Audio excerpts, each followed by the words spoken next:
नमस्कार मंडळी, सर्वांना श्री स्वामी समर्थ स्वामी महाराजांच्या कृपेने तुमच्या मनातल्या सगळ्या इच्छा मनोकामना पूर्ण हो तीच महाराजांच्या चरणी प्रार्थना करते आणि आजच्या व्हिडिओला सुरुवात करते। तर मंडळी, टायटलवरून तुमच्या लक्षात आलेलेच आहे, अतिशय महत्त्वाचा विषय घेऊन आलेलो आहोत आपण आज आणि थोडक्यात सांगणार आहे मी, कारण सध्या आता पाऊस पडतो आहे।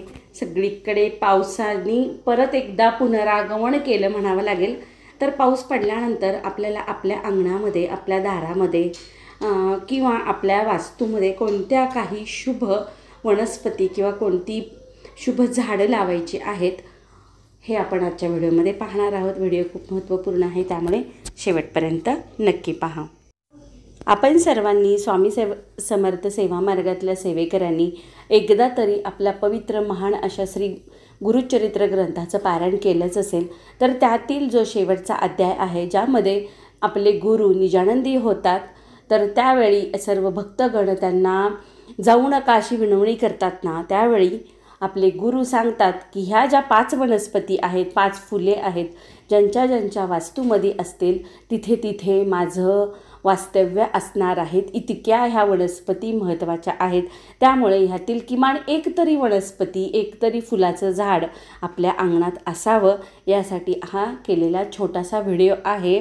चला व्हिडिओला सुरुवात करते।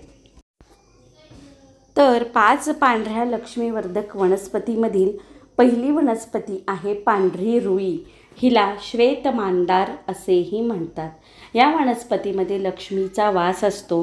याची 14 वर्ष पूजा केली असता त्याच्या पुढाशी म्हणजे खोडामध्ये गणपती तयार होतो, त्याचा वास राहतो। अनेक आध्यात्मिक गोष्टींसाठी या वनस्पतींचा उपयोग होतो। दिंडोरी प्रणीत मराठी संस्कृती, मराठी अस्मिता या पुस्तकामध्ये या वनस्पतीचा उल्लेख आहे।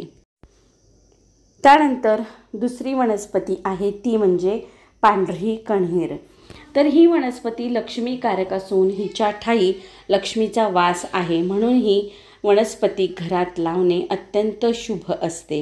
याला शेवग्याच्या शेंगेसारखं छोटंसं फल स्वरूपात शेंग येत असते। आल्यास तिची पंचोपचारी पूजा करून तिजोरीत अथवा पूजेत ठेवली जाते। यामध्ये पिवळं फूल देखील येत असतं, म्हणजे एक पांढरं आणि एक पिवळं अशा 2 रंगामध्ये ही वनस्पती असते। त्यानंतर पुढील वनस्पती आहे ती म्हणजे पांढरी शेवंती। पांढरी शेवंती ही शांतता आणि शुद्धतेचं प्रतीक मानली जाते। ही वनस्पती देवीचं प्रतीक असल्याने देवीचा निवास असलेली ही वनस्पती घरात असणे हे सर्वच कार्यासाठी शुभ मानलं गेलेलं आहे।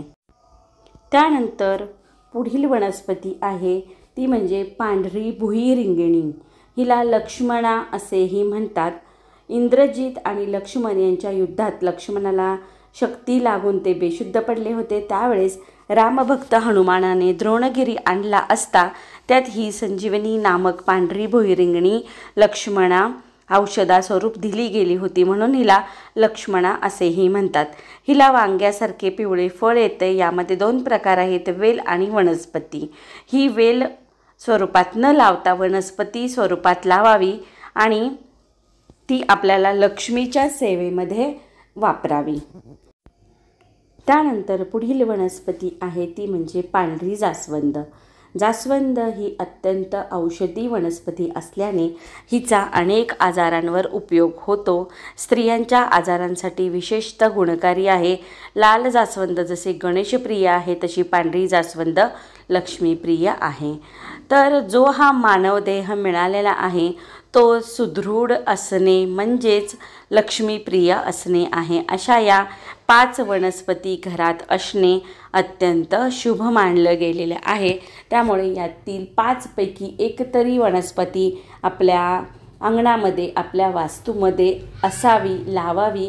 आता सध्या पावसाळा चालू झालेला आहे, तुम्हाला कोणत्याही नर्सरीमध्ये ह्यापैकी 5ही तुम्हाला उपलब्ध होतील, पण ती पांढरी जी भुईरिंगणी आहे ती तुम्हाला जिथं शेत असतात, रानं असतात तिथेच उपलब्ध होईल। बाकीच्या ज्या आहेत त्या तुम्हाला कोणत्याही नर्सरीमध्ये उपलब्ध होतील।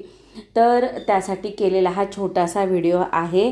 कसा वाटला कमेंट करून नक्की सांगा। ज्यांना हवा असेल त्यांच्यासोबत नक्की शेअर करा आवडला असेल तुम्हाला तर एक लाईक आणि एक कमेंट करायला विसरू नका.